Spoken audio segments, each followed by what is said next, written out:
It is now post Big Night Aht for Pat McAfee, and this is another edition of Mountaineer Report here on WV Sports Now. So McAfee had his big Night Aht, and we now are going to talk about a little Pat McAfee, but mostly West Virginia sports, of course, here. Mike Asti, and I'm going to be joined by Cody Nespor. You can find this and every episode of Mountaineer Report available everywhere you get your podcasts, Apple, Spotify, TuneIn, Google Play, etc.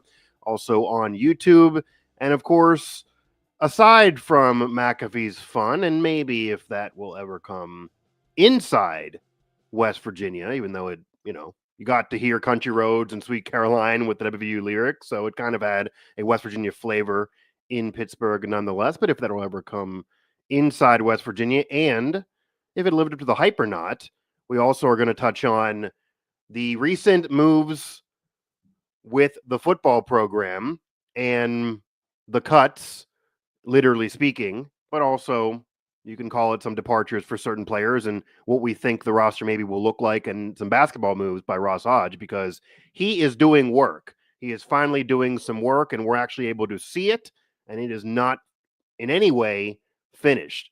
So, Cody, how you been? And I guess just off the jump, do you think Pat McAfee's Big Night Aht lived up to the hype or not? Been perplexed by this weather this week. Yes, it was. Yes, the weather did not help him, but it was inside. So PPG Paints is inside. Didn't have to worry about the night out outside. But yes, the weather is annoying me. But other than that, no, I don't know. He obviously got a great crowd. I knew a bunch of people that went that said they had a good time. Yeah. So I have to imagine financially it was a big success for him, and it seemed like everybody liked it. So good deal all around. Yeah, and you look at the engagement just off social media alone, knowing what people can make there. That right there would probably be enough to make it worth it. Ticket sales, people that were there, the crowd. When you do an event like that, I mean, you're literally speaking, and McAfee obviously is a celebrity and a former player and has the fame to pull this off. But literally speaking, people that try to do talk shows in a big arena, it's going to be a dud. Like, you're going to an event to watch somebody do a talk show that didn't feel like a great time. But this was not a talk show. This was more. This was a full-on variety show, really. And you got to see a lot of major superstars. Snoop Dogg, Wiz Khalifa was there. Jelly Roll was there. A lot of course, Pittsburgh professional athlete stars were there. Sidney Crosby, Ben Roethlisberger, Paul Skeens. We'll see how long he remains a Pittsburgh professional athlete star. Maybe this helps entice him. In order to go to these events, you got to stay with the Pirates. Sidney Crosby apparently has some arm strength. He can throw a football. People made some money. Money was donated. It does appear that everybody had tons of fun. I was not there in attendance, but we did get some videos from people that we knew that were there with the network, and also just had some friends that I knew that were there and were kind of involved with it. So I think it absolutely was a success, and it lived up to the hype and then some. You didn't get the Aaron Rodgers news, but I also have the take that everyone expected it so much that whether or not it happens for the Steelers, it was almost good that it didn't happen at McAfee's event, because I feel like it wouldn't have been a surprise at all. Everyone was expecting it at that point. So it's almost like when your attempt at a surprise is so known, just don't do it anymore. So we're not going to know if that was originally a plan and he just scrapped it because everyone knew about it. Maybe Rodgers isn't going to come. Maybe it'll just happen some other way. Maybe the Steelers didn't want to do it. That inside football, we may not ever know, but I think it was the right call not to do it, regardless of that final decision, because it wouldn't have been a surprise. The steam would have been gone. So you don't get that for the Steeler fans, but everything else I do think was a success. Didn't really involve any, because I was actually asked on some shows, there were rumors of Rich Rod appearing, things like that. Did not involve any Mountaineers to appear in person. Although Rich Rod will be on quite frequently. I don't think you have to worry about appearing on that particular event. Maybe one in the future. Do you think something like that can happen at WVU, at the Coliseum, I guess, if you're going to have it literally be inside somewhere and not have to worry about the weather? This is obviously he's from Pittsburgh, but it's a bigger market. So, you have a bigger chance of a bigger crowd.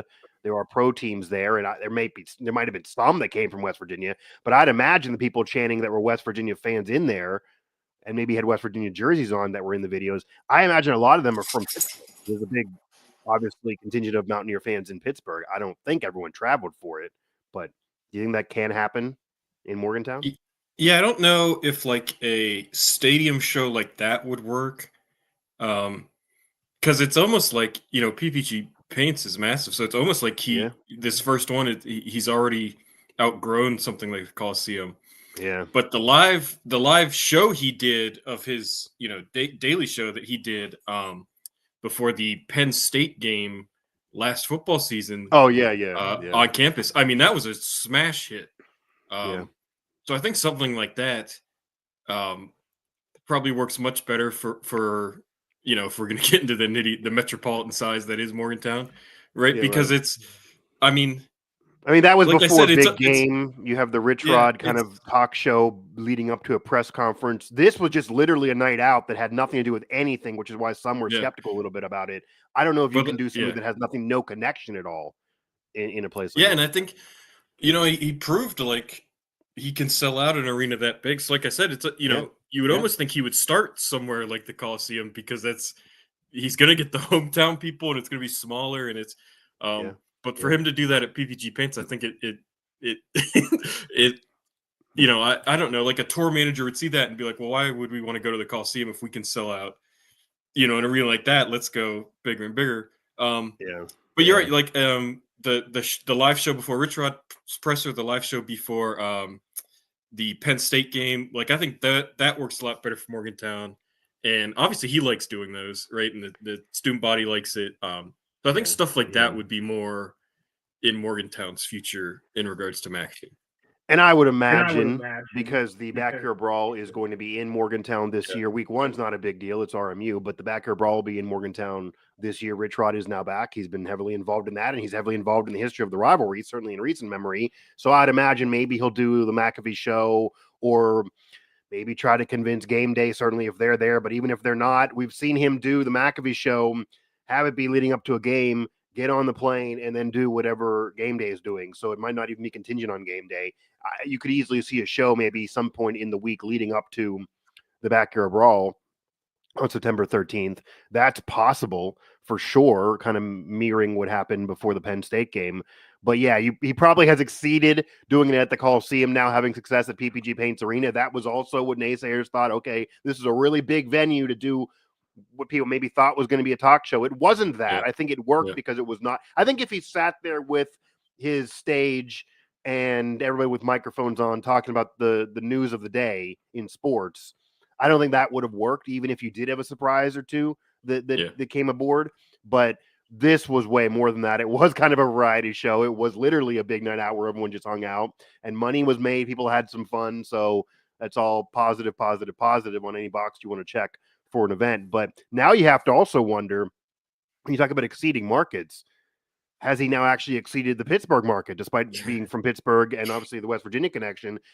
Could he try this at Madison Square Garden? Could he try this at Crypto.com Arena, formerly of the Staples Center? I still want to call it that. That sounds like really big, but if you're a tour manager or you're an event planner or you're somebody on his camp, I'd imagine that's kind of what you're thinking, to go another level. If your top 25 market, you sold it out, everyone's loving it, and you made some money, that would be where you go. I mean, so that might, it's possible we see these events at places that are not exactly connected with McAfee, whether Pittsburgh or West Virginia. It may just be a cool venue to do a show. That could be possibly the case as well. Cody Nespor, Mike Asti here, Mountaineer Report on WVU Sports Now. Not exactly West Virginia talk there, but I did want to touch on just McAfee's event. We have some coverage at WV Sports Now, and it kind of also was cool, even though this wasn't exactly, well, Country Roads he spurred on, but Sweet Caroline he did not. But you did get to see some West Virginia flavor there with the crowd, so that was kind of cool. And again, it's the weirdness. I think nationally, I saw some people didn't understand it. It is the weird dynamic of where WVU is located and being so close to Pittsburgh and being an hour away. You have a lot of West Virginia fans that are in Pittsburgh. McAfee, people sometimes forget, is from Pittsburgh, a Pittsburgh suburb, and then went to West Virginia. People do that all the time in the student body. you wonder how the whole world and history would have been different for the rivalry and everything if they would have put WVU in Charleston or in the middle of the state. Probably wouldn't have got a contingent of Pittsburgh people to keep going down there for school. But that's the life that, that this is the life situation now. So that's why you get that. But now to move over to the topics at hand here, Ross Hodge has been doing some work in the portal.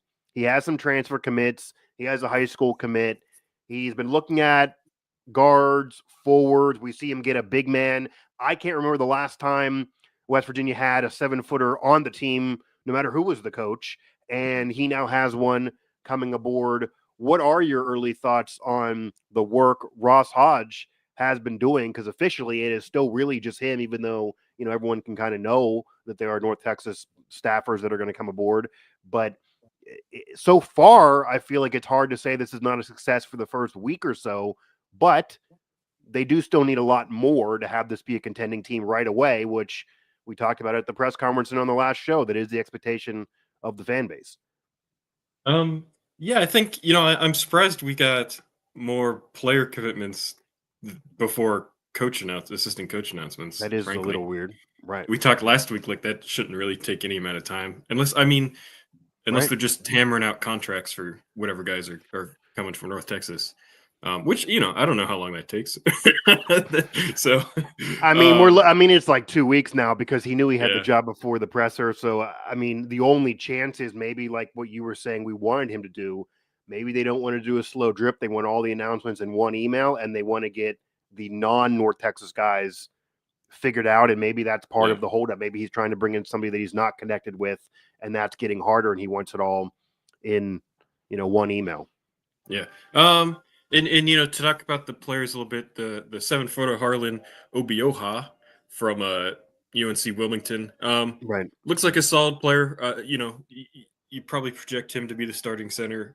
Not jump off the page at your numbers there, but Hodge's UNT teams use the traditional big man. So, you can envision him in that role. And then the one guy coming from North Texas, Brennan Lorient. I think the thing with him, probably people look at it and say, why is he coming off the, if he's so good, why is he coming off the bench? Why is he sixth man of the year? I don't know. Some guys are just better in that role, right? Like there's tons of examples of guys who just are better as the sixth man or just better off the bench or even, frankly, and obviously I didn't watch enough North Texas this year to know it. Some guys are just better, when they come out with the second group and they can kind of run the offense and get all the shots they want versus, being with the starters and having to split everything up. But, I think that's probably the big get for right now. I think anybody bigger than him would be a really, really nice pickup. But yeah, those two, and then the high school player, DeAndre Thomas, you don't know. He didn't have a huge offer list. So, he was ranked as a 3-star. But obviously Hodge believes in this kid. He's going to bring him with him. Who knows if he'll even play next year, but it's nice to get the ball rolling. I think that's what you and I talked about last week is like, you got to get somebody, like you can't be sitting around all week with nobody. So I think, they got Obioha, I think Saturday or Sunday, and then Lorient on Monday. So, and then the high schooler, and then so just to get the ball rolling, I think is really good.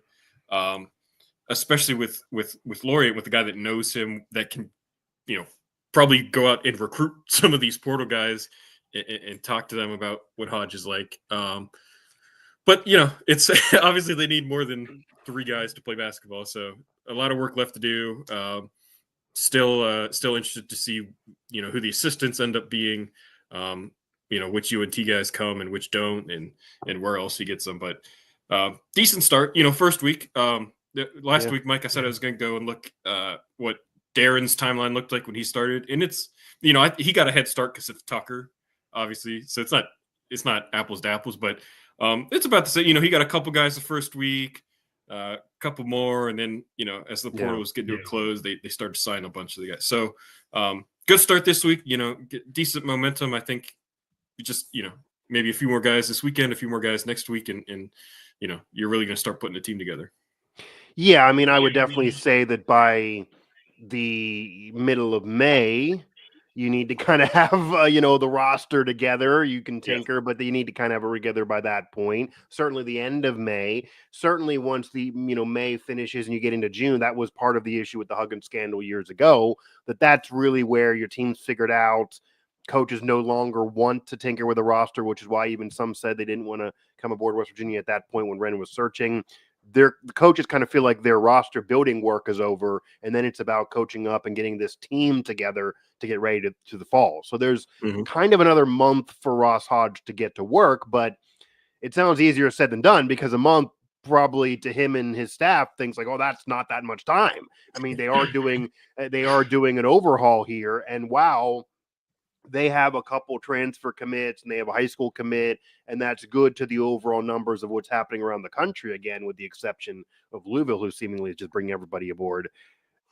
That's not a high number when you're having to do a full roster overhaul. Sometimes you can get lost in those ranks of how many people, how many players people have brought over, because some of those programs did not need to bring in a whole roster like West Virginia does need to do. So I do think getting a big is a gigantic deal, though. And I think one nice thing that fans have to be happy with, because Cody, whether it be Darren DeVries, Josh Eilert, as clunky as that year was, or even the end of Huggins, the West Virginia fan, as you know, they have been yelling for years, why does the program not recruit enough bigs? Why do they not want a 7-footer on the team? Why are they trying to have every season be a intro presser that is, well, we're not going to rebound, and we know that's a weakness. We need to do it collectively as a team. From the end of Huggins to Eilert to DeVries, that was the theme every year. Week 1, we know rebounding's a problem. We hear you. We're undersized. We don't have a 7-footer. We're going to have to try to figure it out.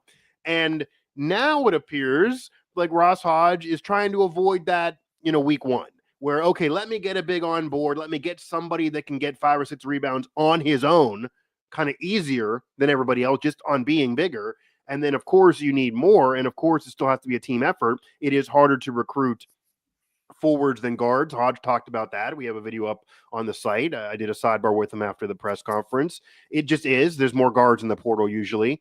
But with all of that said, to bring in a 7-footer already, I think that shows that at least there's an aggressiveness to look at bigs. There's an interest to look at bigs, because I'm not saying this is true. And I know some of those staffs were looking at bigs and they just swung and missed, and they wanted to get bigger players, but then they just had to deal with what they got coming in. But the fan, I'm sure, is able to say, okay, now there's proof of success with a 7-footer that has not been the case recruiting wise for years. There hasn't really been a just pure, I can get rebounds since Culver, really. Yep. And there now could be that player, and that is and certainly if you're going to try to mirror Houston, which you wrote a story on that, and that was what Hodge talked a lot about in his intro presser. If you're going to try to mirror Houston, you need to have a great defensive team, and you need some size. And recent West Virginia teams have not had that. Certainly it would help you in the Big 12. So I think having a 7-footer aboard is a big deal, regardless of what the past numbers were.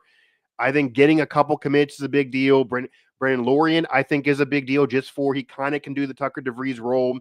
I don't think if you're really a NCAA tournament team, you want him to be your best player, but he can help. He can help recruit. You can at least be able to say to other players, we have this kid on board.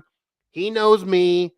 NBA scouts are aware of him. He's in those conversations. I'm not saying he would have been a top 10 pick here, but like, they know him and they don't talk to players who they think have no chance. So they think he's a legit guy and he's with me. So now do you want to play with him? And maybe you can be better than him, but do you want to play with him? It'll help. Like that at least can be part of the sales pitch. I think the sales pitch is a little easier now that you have Lorient, you have some size. Other players can see, okay, they're doing some work. They're having some success. The high school thing is one thing as well. And, I do have a story coming. One of his high school coaches is very confident that he can handle the Big 12, and there's some size there as well with him. So I think size is a big deal on maybe what you like out of these players. But a lot of the players that you're still hearing the program is contacting, at least what the media is aware of, are still a lot of mid-majors and a lot of smaller guards. Does that give you any pause that, okay, they're having some minor success, they're bringing in a big, they bring in Brandon Lorient, but there's still not enough to expect what the fans are going to expect out of this team? Similar timeline to DeVries, but he did eventually get Javon Small, who was a power 4 transfer, who was not the best player on his team, but was a player that experienced power 4 ball. Does that matter to you to get a power 4 guy? So starting with the size, Mike, yeah, you're right on. Like the last time there really was like a go get a rebound kind of player was Derek Culver. And Yeah. I'd say the last time that West Virginia really, had a team that outsized people was Culver and Sheepway together. Yeah. 100%. And so it's been, that was before COVID, so it's been 5-6 years. And you're disappointed a little because that's what Jesse Edwards was looking like he was going to be, but obviously all the stuff with Huggins, and then Edwards got hurt, he missed some of that, but so I think that part of it, I think people will get excited about, just the novelty of having a guy who is 7 foot. I think it's right? not a like, small deal. That was the first thing I Yeah. saw. That's why I was making the jokes. Like, this Yeah. isn't a star player, meaning he's a big time recruit, but he's literally big physically. Like, that I think is right there. Just on 7 foot alone, you feel like you're getting 2 or 3 boards. And then if you have any talent, you double that up. And then, I mean, that average alone, if you get somebody who averages 5 or 6 boards a game with that size, and obviously there could be blocks there, the average should be higher, double should happen. That's a low bar number. But there's not been a player that walks into the gym and the opponent has to say, I got to contend with this guy on the glass. There really hasn't been that guy. Even when they would win rebounding battles, they were doing it with guards just putting tons of effort in and scrapping away to get boards because the ball bounces off the glass and then they're, tussling and somehow they end up with it. No, you need somebody who can just, okay, off the glass, I'm taking it. It's my ball. You get it now. We're extending an offensive possession or we're doing it on the defensive end, not having to put so much energy into the rebounding. I think having a 7-footer also helps not having to put so much energy into rebounding. Yeah, and there's been some really good bigs in the Big 12 the last couple of years. That let's just go this year. Like Juwan Roberts at Houston, West Virginia had no answer for, right? Like he just took their lunch money in the second game, well, probably both games, but one of them he really was a monster. And then like Hunter Dickinson, right? Like the joke is that West Virginia's outplayed Hunter Dickinson the last 2 times with their backups, but like Hunter Dickinson's really good, right? So, yeah, I think especially looking at the Big 12, I think, no pun intended, I think it's big to get a guy like that. And then to move on to, do you need a guy with high major experience? So it's funny, he talked about it's harder to recruit bigs than guards. And it's like just in the I'm going to take this a place, Mike, stay with me. Just like in human population, there are more people that are like 6'2", 6'1" than there are that are 6'10", 6'11", 7 foot, right? Sure. So just in the same vein, there's just more people in the portal that are from mid-majors, right? Than high major programs. Right. But I do think you're right. I think, do you want Lorient to be your best player going into next year? No, I mean, you don't. So you do. I do think you got to get somebody, even if it's not a high major guy. If it's a guy like Tucker who's just really good at but I think you got to go get somebody. And this is something you and I talked about when Hodge got hired. I think if the goal next year is to make the tournament, I think you've got to get 1 or 2 guys that have been in the tournament, right? Even if it's just for a game, and I think you got to get guys that understand that. I mean, Javon Small didn't have tournament experience, and he became the best player on a team that really should have made the tournament. Yeah, but then Joe Yesfru won a national championship, right? Tucker had been in the tournament even without winning, right? That's true. You got to get some people that have that experience. Yeah, like that's one of those things where it's like the conference tournament is one thing, the NIT is one thing, like. If you want to go, high school tournaments, state tournaments are one thing, but there's nothing like March Madness. And I think if that's going to be the goal, you got to get, like I said, 1 or 2 guys who understand that, who can, be leader, right? Be the leaders on the team. That's what, I don't know. Maybe Lorient isn't that, obviously we've never talked to him. Maybe he's a natural born leader and he'll fill that role. Especially because the knock on your head coach, and this was brought up during the press conference, and you said this was the answer he did not give that you liked, or he gave that you did not like. The head coach has not been a head coach in the NCAA tournament. So it is hard to imagine a team that would lack tournament experience from head coach to staff to players would all of a sudden be this Cinderella story that would make the NCAA tournament in year one. It can happen thanks to the portal. Again, Darren DeVries in 1 year, I do think adds a lot of pressure, because you're saying that if that's going to be the expectation, I'm going to break some news to Ross Hodge and Ren Baker. That is the fans' expectation. And I do think that, fair or not, Darren DeVries set a standard that debunked a prior argument that they maybe could have leaned on. There were some people that argued that certain programs can turn it around quickly in this era, but West Virginia is not one of them due to circumstance, and that Huggins would make this a 5-year journey. Darren DeVries was able to say, you're wrong, hold my beer. He turned it around and added 10 wins on the board with, and you can believe a conspiracy or not, but with either his best or second best player not playing most of the season, with Tucker only playing 8 games. So he basically got a tournament appearance, which they didn't factually get in, but they should have, off of just Javon Small. And even if he didn't get in the tournament, but they turned it around from 9 wins to 19 wins with 1 star player and an offensive rank at 315 in the country, mostly doing it on defense. So if Hodge is a great defensive coach, you again can make an argument the defense was not the problem last year, even though, yeah, that would help you in the Big 12, and he's a great defensive coach. But offense was the problem. Defense was not, and you did turn it around from 9 to 19 wins. So if Ross Hodge is going to have a press conference at the end of next season and say, well, we didn't get in, it wasn't a great year, but it was tough recruiting-wise, we got to do this, this, and this better, we learned on the fly, year 2, we're going to get him, and now, it's a maturation process, we got to build, trust the climb type of stuff. The fans could say, well, DeVries went from 9 to 19 wins, why are you at 12 in year 1? So I think that is the risk of hiring a inexperienced head coach at this level, because DeVries did come aboard with NCAA tournament experience already on his resume. And I do think fans they like him. I think he had a great intro presser, and I think recruiting's been fine so far. But I don't think there's time for fans, and this is not fair to him, but I don't think the fans are going to sit there and say, we got to be fair to you. You're not responsible for Huggins' drama, for Eilert or DeVries leaving, so we'll give you a year or 2 break. I don't think they will. I do not think they will. Maybe some will. I'm not even saying that's a sound opinion, but I think there's going to be a very loud, maybe minority, a very loud one that'll make it very uncomfortable if they're just going to suck next year. So I think to avoid it, you cannot have Brandon Lorient as your best player. You do need to use him to recruit others. The size is a good thing that it seems like you're improving upon. And yeah, they need to find a way to get other players. And I think we've talked about this before on and off the air. You could certainly make an argument that the whole Power 4 obsession, and it's an obsession with fans, which is why you got to bring it up here. It's a little overblown. I'm sure Ren Baker would answer this, being that that's a little overblown. I mean, Tucker DeVries was not a Power 4 player, but everybody in NBA circles said he could have been. He just wanted to play with his dad. Javon Small came from a Power 4, but prior to that, he was not, and he was a number 3 on a Power 4 team.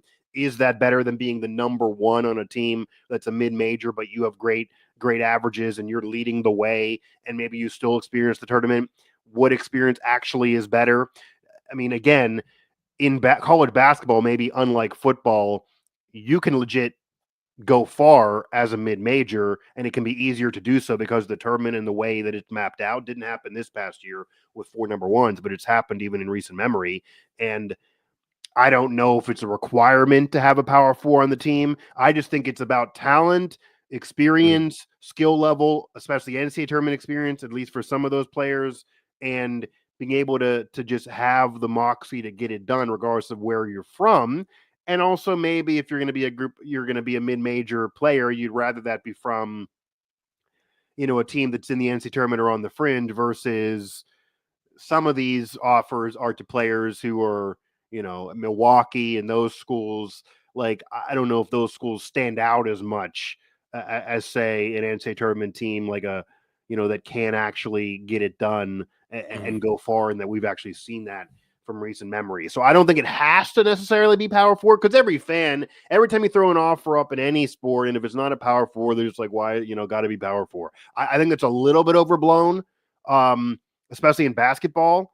Football, yeah, there's a talent differential, but in basketball, there are some players that are not at the Power 4 level that are better than some Power 4 players.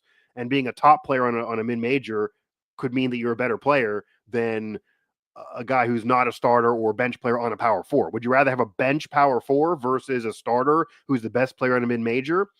That's the debate. I think I'd rather have the best player on the mid-major versus a bench power four. So it depends, but I think it's a little concerning on where the offers are coming from, just for the fact of they do need more than Brennan Lorien to be the best player to get in right away. There is a sense of urgency, and I'd imagine the rest of this staff is going to get announced literally any minute now. We just got an email about a football situation, and I thought it was going to be a basketball hire, because that is a little odd. That is not happened yet. Cody Nespor, Mike Asti here, Mountaineer Report, WVU Sports Now. We will have all the coverage of the basketball program, the rest of the recruiting, and this staff when it's announced on the site. So, yeah, Mike, I will say, go ahead if you have any more. When you're talking about, I think one of the good things when you're just looking at who's getting offers right now, I would say one of the promising things is all these guys, for the most part, that have offers are good players, right? Like, no matter where they were, I think they're mostly all mid majors, but they started, had good numbers, he's not to the point yet where he's taking flyers on potential guys. That's true, right? That's like true. getting like the 10th guy off the bench who played 5 minutes a game, and right, like we haven't seen those kinds of offers yet. So I think that's promising, because like you said, there's really good basketball players all over the country. So that's one of the things I've noticed when we look at these guys, is like they're all starters, or Lorien's not a starter, but they're all main rotation pieces that put up good numbers, that have good shooting splits. All their rate stats are fine. So that's the promising part. It's not gotten to the point where it's like, well, this guy was a 4-star out of high school, but he hasn't developed yet. Well, there's no 30% shooter. They're all 40 and above. The efficiency numbers are good, even if the overall averages are not. Yeah. So that's where I think this first week of Hodge's recruiting, that's where I think the promise still is. And we'll get to a point, I assume, where it is going to be potential over production, but we're not there yet. And I think that's a good thing, right? Because I think you want proven guys that can play and can produce it. And so far, that's the bulk of the guys that we know have gotten offers. Yeah, and I also think one thing that fans need to look at that sometimes they don't look at, they just see where the player that is getting an offer, again, football or basketball, is from, and just dismiss it immediately in their mind. Oh, he's at a group of 5 or a mid-major. They want all power 4 players. You have to look at who are the other schools. That's why we always put it in there. Who are the other schools that are also looking at this player? Because if you think the staff you're following isn't getting it done, and you don't like this player for that reason, you need to then explain why these legit staffs that you do like, with coaches that have been around at good programs that you are supporting, are also offering this kid. Football-wise, many of the players they swung and missed on, we talked about this a lot last year, including Garnet Hollis. They swung and missed. It was a bad transfer addition. Neil Brown will tell you that. It hurt the season. Penn State looked at him. Penn State offered him. There are legit elite programs that also looked at that man. So it is not like West Virginia was the only program after the players that end up not working. There are other programs that also want those kids that end up having more success, and sometimes those kids spurn those programs and come to West Virginia. That's actually happened. And it doesn't always work out. Then the coaches maybe have their issues, or he doesn't get it done. We can debate all day why that's the case for those players. But even the swings and misses for both sports, basketball and football, you got to look at who else is offering. And if you look at the players that West Virginia is offering and Ross Hodge is offering on the basketball side, you're getting a lot of Big 12 schools, a lot of major schools, a lot of Power 4 schools, a lot of similar programs. You're getting teams that already had deep runs in the NCAA tournament. Weirdly enough, actually, there's one on the site, and this is kind of a nexus of West Virginia fan universe, what they may care about. A player from Charleston got an offer and got looks from West Virginia, also DeVries at Indiana, North Carolina, who Mountaineer fans probably now hate because they got in the tournament recently, Pitt. You're getting all of those schools to call and be interested as well. And obviously, some are good and some are not, but you just got to look at who else is offering, because you're getting some blue bloods to offer. Like North Carolina is interested in a kid that you're also interested in. Clearly that kid is just not crap, or else North Carolina wouldn't even waste their time with that kid. So if North Carolina is interested, I'm not saying that you're going to beat them out or that maybe they have him on the lower end of their totem pole because they normally get 5 stars. But for them to reach out and call a kid, they think he's good. And then if you reach out and you call the kid, he's also good. You can't dismiss him and say he's not good, understanding that North Carolina is not going to waste their time. So you look at who else is offering those kids, and it also can help you understand just on face value without digging deeper on, okay, yeah, they're from a mid-major. They don't have tournament experience. I get the concern there, but there's a reason why North Carolina is interested in that kid. They're not just about wasting their time. They think he's good.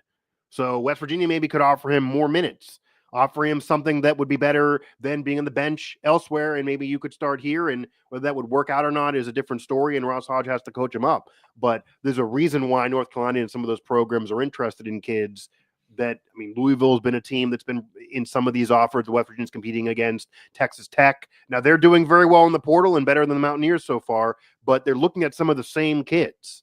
So if you start swinging missing at those kids, Cody, I think then we'll see in a couple weeks, and kind of what you're alluding to.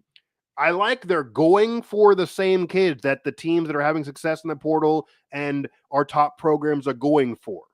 However, if you live there and you only compete with those big schools and then you don't get those kids, then you're sitting there 2 weeks from now trying to call kids way at the end and saying, well, we got to bring your potential up. We swung and missed at all these top transfers. I think that's why you're getting a middle ground where Ross Hodge is like, okay, I'm going to swing at this player. I know Texas Tech and Louisville is also swinging there and North Carolina is swinging there, but I'm going to swing there and see what happens. But if I miss, I can fall back on this player who doesn't have the star power, but I think I can get a lot out of him. And he's a good player. And he might even be thinking, oh, I can at least beat out players, and I got to be going for players. If Pitt's looking at them, they're a similar program to me in another conference, then I'm going to look to. Doesn't mean I'm going to bring them in or they're going to fit me, but I'm not recruiting a lower level than schools that are similar or even above me. I'm getting into that conversation, and you're not going to get them all, but then you'll fall back priority list wise if you do miss on all of them, and we'll see where they land 2 or 3 weeks from now if they just keep missing on them. But they're going for some of the top recruits that some of these other programs similar to WVU or above WVU are looking at. So I think that's an important thing just simply to look at. Don't just dismiss because of where they're from. Cody Nespor, Mike Asti here, Mountaineer Report, WV Sports Now. Again, find us everywhere you get your podcasts and on YouTube, and all of our coverage at WVSN. So before we wrap things up for this show, the football program is now done with spring ball. They did a showcase. They showed more, actually, than I would have thought in the showcase. They actually did show 80 plays in a scrimmage. But they wrap up the showcase, and then 20-plus players are no longer on the roster. Many of them were cut by the Mountaineers. You could argue, if you want to argue with some of those players, that they decided to go into the portal. But no one that is no longer on the roster is somebody that anyone probably is going to be worried about if they just look at it. There are some recruits that you wanted to see something out of. There are some surprises there in terms of previously being top recruits. There's no loss of a star right now. So what are your thoughts on the roster moves, the cuts / departures, no matter who you want to believe, how the roster looks, what Rich Rod needs to do? Does anybody stand out from that 20-plus group that you thought, wow, I did not think that player would be cut or even would want to leave, that is no longer on the roster? You can't be surprised at it because Rich Rod said this was what was going to happen. That's true. Right? Yeah. And I think to the fan base's credit, I haven't seen people really with large reactions to this. Again, no, it's mostly not. Yeah, true. Because people, Rich Rod said this is happening. The only, a lot of the cuts were like end of the roster, like not going to play, probably won't even play special teams kind of guys. There were some of the young, like on scholarship players that are gone. Surprised me just because, like, I would have figured you keep them. Like, what's the harm of having like a redshirt freshman receiver, right? Just develop and see. Some of them they literally signed in December. Yeah, and so some of those, it's like, why pull the plug on that guy? Like, how valuable is every single spot on the roster that? So, just looking at the list, like Dom Collins, in-state wide receiver, like, TJ Johnson, too, another young wide receiver. Like, just give up on those guys. I don't, like, why? Like, like I said, is each individual roster spot Dom's so small. valuable? I think. Do you think Rich Rod doesn't? I mean, he doesn't like small receivers. He said there's no depth there. I guess that he's wanting to get. I think Rich Rod really wants to get in that portal for wide receivers, and I like Dom, but he's really undersized. He's almost like a smaller Rodney Gallagher, who we know last year with the staff they said the Gallagher wasn't big enough. He got bigger. Dom's even smaller than that, isn't he? Like 5'8"? Something like I mean. And then just another, like I said, I have the list pulled up. Just another, like Elijah Kinsler, defensive lineman. He was supposed to be, decent. Orion Fisher, defensive lineman. He was supposed to be, a lot of promise. Obi Onwuka, again, like that's a guy we've heard about at least 2 years. That's the one I would point to. That's the one I would point to as most surprising, because if you also remember, he not only was a top recruit for Neal Brown, he was the most vocal recruit of that class, and he was trying to recruit other players. I will pull the curtain back a little bit here, and I won't name any names. There are members of Neal Brown's staff that have reached out to me surprised about him. And he was one that did jump out. Like, that was supposed to be a future Mountaineer that was going to lead the way for years, and he wanted to be there. I know that he tried to set the record straight, and he trying to make it come across like he decided to leave. I feel like he wanted to be there all the time until this decision was made. So I think he's a little surprising of a decision, but this also goes to what Rich Rod said, Cody, as you brought up. It's off of what he said. Don't be surprised. I don't have 3 years. I cannot do a 3-win season in year one. I need to make room for portal players. He's been arguing he wants to have a larger roster limit, and if you're not going to give it to him, he's going to be ruining some feelings of some players that just signed months ago or were part of a top Neal Brown class that said, I'll stay with you, Rich Rod. Rich Rod said, come aboard. And then 2 months with him, Rich Rod says, I'm sorry, I'm pulling the plug on it. That happened. I'm sure some of those meetings were very emotional as well. A lot of these players did not want to leave, and they were literally cut. I know that to be true, even if you want to debate on which ones. Yeah. And then, going down, like some guys that, like you said, just got here, or haven't been there, like Chris Henry, Sammy Etienne, and then another one that jumps out, Zod Jackson, another in-state guy. Like, I don't know, like that's another guy where I'm like, how valuable is that roster spot that you can't,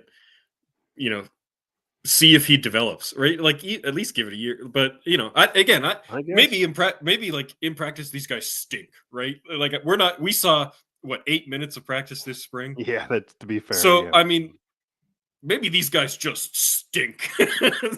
I don't know, but like just going through the list, what did it end up being 23, Mike? I thought it was 24, but it could be 23. That's why I'm just saying 20 plus. I also do know that the list that I have that initially was put out there, there's a couple players that announced after that. So it's give or take. It's definitely over 20. It's give or take, I believe, 24. It's give or take anywhere from 22 to 25, probably. And again, there's like 2 or 3 players that there's a discrepancy in whether they chose to leave or not. But as you put it, even those players, none of these are starters. This is all This is all depth pieces or developmental guys. So even if you believe Onwuka wanted to all of a sudden leave and change his mind and all that, it doesn't matter. These were not going to be players that were going to impact the winning of this year's team. And as much as I do think some of them could have developed and been stars, Rich Rod's probably thinking, Cody, to come back of what you just said, that's not today's college football. I'm going to develop this guy, tell him doesn't have to worry about playing. I coach him up. I'll worry about next year. And then he's going to go ahead and leave next year because now I coached him up. Like, you probably cannot have the mindset of developing anymore. You got to win right now, and it's year to year. Yeah. One other, just as I was looking over this list, LJ Turner, the running back, didn't he? I mean, he literally just signed 100% in January, didn't he? So like, no, 100%. He's a recent one as well. 100%. So that's a weird, because you could argue he's the most surprising, even more than Onwuka, to be honest. I mean, he could argue is the most surprising. Yeah. 100%. I hope you liked your 3 months in Morgantown, LJ.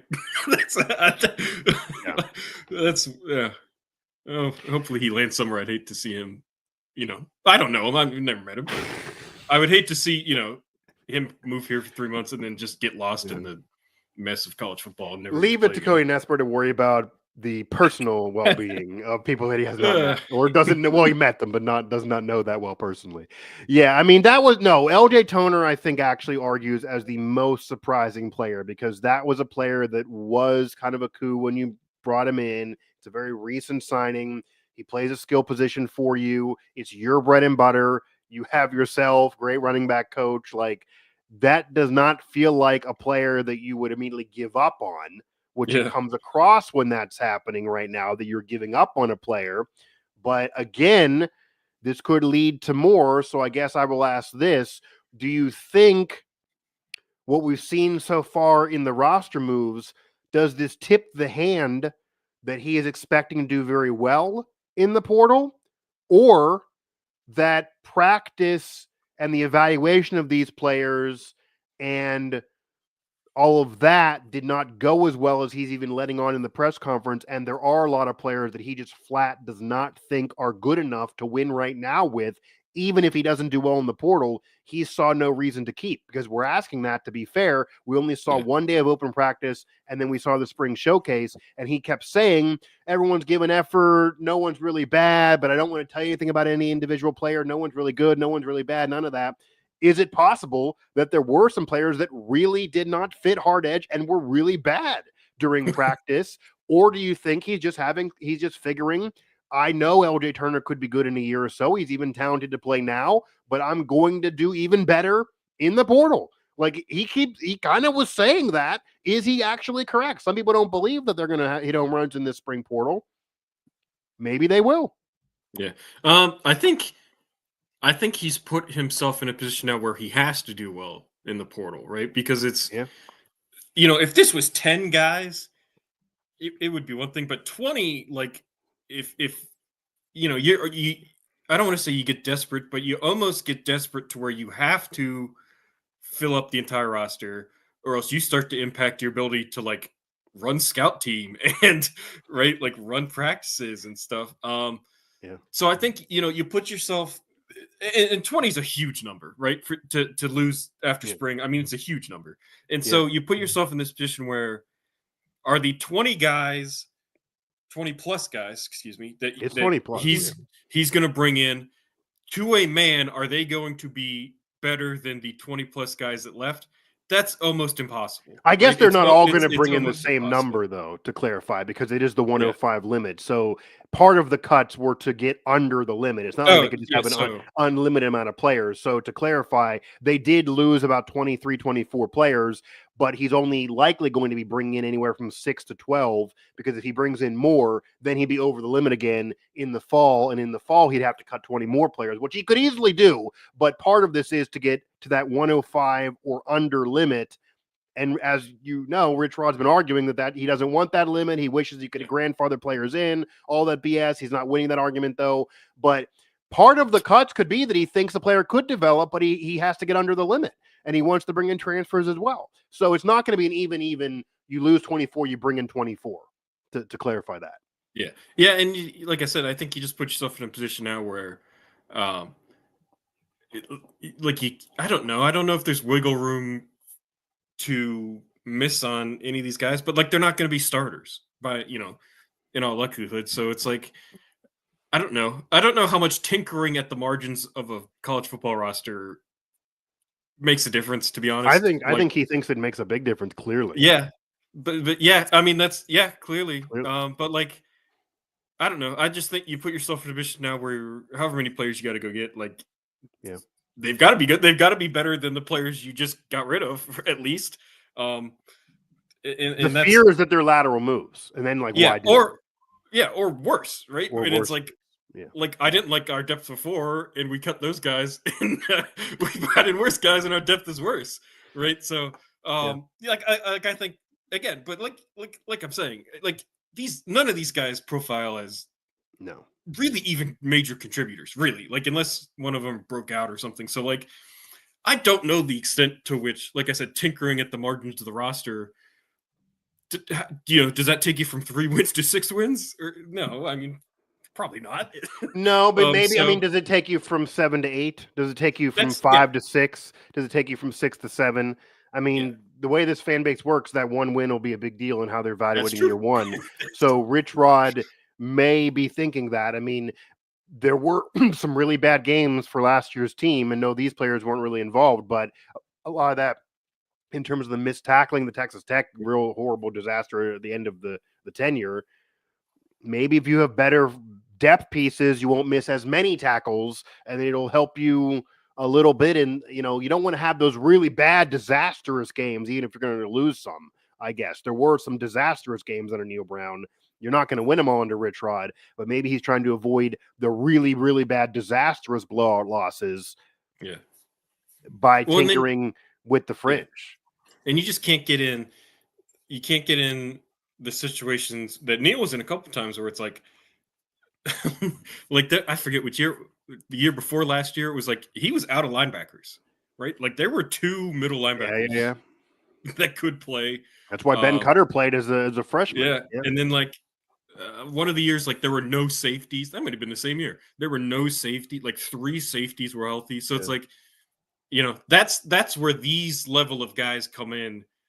Where you have, that's why I said you have to. That was a 9-win year. That was actually the good. I know, but like that's where this level of player comes in. To where it's like these are the guys that you need to be able to practice and scout, and worst comes to worst, you're not, you have more than 2 linebackers that are breathing. Yeah, and also, I mean, I think this has also been said, and everyone can attest to this, no matter how much you've seen. These practices are just harder by nature than what Neil Brown was doing. So maybe part of Rich Rod's thinking too is, okay, I need more depth pieces. I need more bottom of the roster pieces, because if nothing else, not even in the games, I want to have my starters having a harder time in practice against better backup players. Like maybe it was just looking too easy for some of them. Again, a lot of the practice was closed in the spring. We're going to see a lot more of it in the fall. So you're going to see a lot more of it. And despite a spring portal, you're not figuring to do as much in the spring portal as in the winter portal with football. But Cincinnati and Indiana, they did do a lot of spring portal work to help them get in the playoff in year 1. So maybe there can be more work than you're figuring is possible in this spring portal. There's always the possibility, though, Cody, that Rich Rod evaluated at practice and he thought a lot of players sucked that previously people thought at least could be fringe on the roster, and he thought they sucked. Now, maybe he's a harder evaluator than Brown and his staff. That's very, very possible. There were some surprises on some of those players that were cut, but they were cut. We'll also see where they end up, because if you've also noticed, Cody, we are now several days since those moves.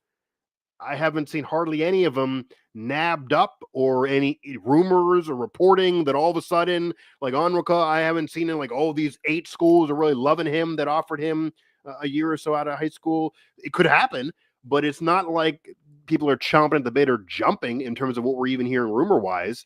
Yeah. It could just be that, again, Rich Rod didn't like him and he's thinking, okay, I can get a lateral move. It won't be a splash, but it's okay to lose these players. Like, I don't think if Rich Rod made a decision like this, Cody, at least knowing him well enough, I don't think he's losing any sleep over any of these cuts. If he was going to lose sleep over a cut, he wouldn't have made the cut. But yeah, part of this is getting down below the roster limit. It won't be even. If you cut 20, you're not going to bring 20 in because the 105. But the football roster does look a little bit different now than even I was covering during spring ball. And we'll see how it looks the rest of the offseason, then getting into fall camp. But just to pull from the spring showcase, I will say, I do think, and I don't know how much you've seen from it of clips or whatever, but I do think a positive is they're all willing runners as far as the quarterbacks. They look like overall as a team that they can really run the football. You figure that with a Rich Rod team. They did look together, at least from what players are saying throughout spring. They look very bought in. Players they weren't sure were going to buy in are fully bought in. Rich Rod does seem very pleased with the effort, which he maybe wasn't even sure would happen because, again, it's a new coach and it's a new system and it's different mentality. I do think it's a very undersized team in terms of trying to compete at the national level. I don't think they're big enough to do that right now. I do think there's still weaknesses at secondary and wide receiver, especially in terms of depth and quarterback conversation-wise. I've always felt that Jalen Henderson could impress Rich Rod and would fit more of the mold of the Pat White, Rasheed Marshall, that type of quarterback that he really wants to really rock out in his system. However, I've also always felt like everybody else that Nika Markiel was in pole position and would probably win the job, especially if it's even. I feel even more like that now after the spring showcase. They were the 2 in the black jerseys. Everybody else had their team colors on, even though they played all the QBs. I do think, again, there's a higher ceiling with Jalen Henderson than Nika Markiel. but Nico Markio looked more ready to go right now, and Jalen Henderson looked really rusty. He hadn't played in a year. He was overthrowing receivers. He was fine on the ground with his legs, but throwing the football, Nico looked way better. So do you have any, I guess, spring final thoughts on the quarterback battle, since we're not going to really learn any more of it for a while, on what you've seen, what you've heard, and maybe even from spring ball? Because I think right now, as we're ending spring, Nico's in pole position. I got to see more from Jalen Henderson, but I do think he has a higher ceiling.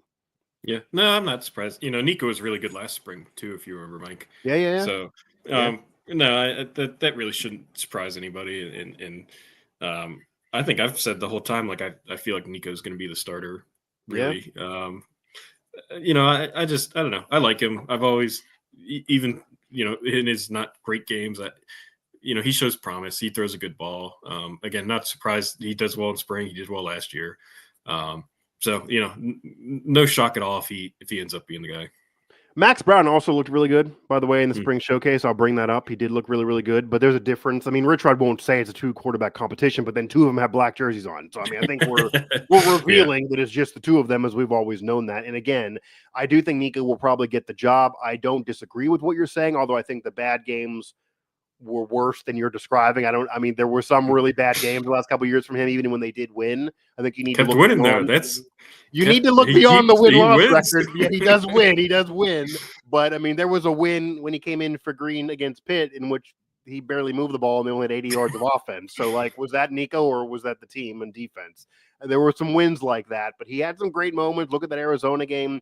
I think he probably is the guy. Cody, maybe we're reading too much into this, but even if you look at the damn videos the program puts out to welcome Ross Hodge or all those, I mean, Nico's number one in all those videos. He's front facing in all the videos. Some of them Jalen Henderson's not even in. Like, they're making sure that Nico, it comes across promotion wise, the football program's trying to say Nico is the face of this for this coming season.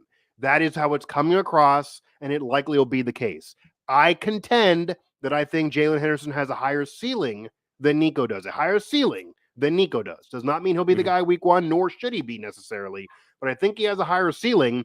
But the concern is you just cannot be that off as a thrower, even if you're a better runner, and be the quarterback of a Power 4 team. You can't just run every play. I do think he's faster. I do think he has a higher ceiling on the ground. I do think he fits Rich Rod's system better than Nico. I don't know if Nico's a willing runner, but I don't know if he's fast enough to make the offense as elite as Jalen Henderson could. But Jalen Henderson couldn't hit any target and would overthrow open receivers. It's only the spring showcase. We haven't seen enough of him. Maybe it's unfair to analyze off of just a showcase, inner scrimmage. I get it. But Cody, to defend ourselves, this is what happens when you don't get to see much more. So, like, if you're going to be a coach I know some of the coaches watch these shows from media, and we get texts and all of that. If you're going to sit there and watch this and scream, Mike, it's unfair to evaluate my guy off of 7 plays, a couple missed throws in a spring showcase, then I'm going to say, why don't you let me see more? That's the only way to avoid this. But from what I've seen so far, Nico looks better. He looks like the guy. He looks more ready. Jalen Henderson has looked rusty, even though he didn't, even though Rich Rod downplays that. Because I asked him, do you evaluate him differently? Because he did not play at all last year when Nico had experience. And Rich Rod's response is, no, he's healthy. He told me he's healthy. Doctors look at him, he's healthy. You got to be ready to go. Everyone's on the same curve. If that's the case, Nico does look better. But I, again, do think Henderson has a higher ceiling. That'll do it for this edition of the show. Mountaineer Report is available everywhere you get your podcast here. Cody Nespor, Mike Asti, and we will see how many big Night Ahts Mountaineer fans can enjoy and feel like they're tons of fun when they watch the football program or the basketball program this coming fall to bring it back to McAfee. But that'll do it for this edition of the show. Hit up WVU Sports Now for all of our coverage.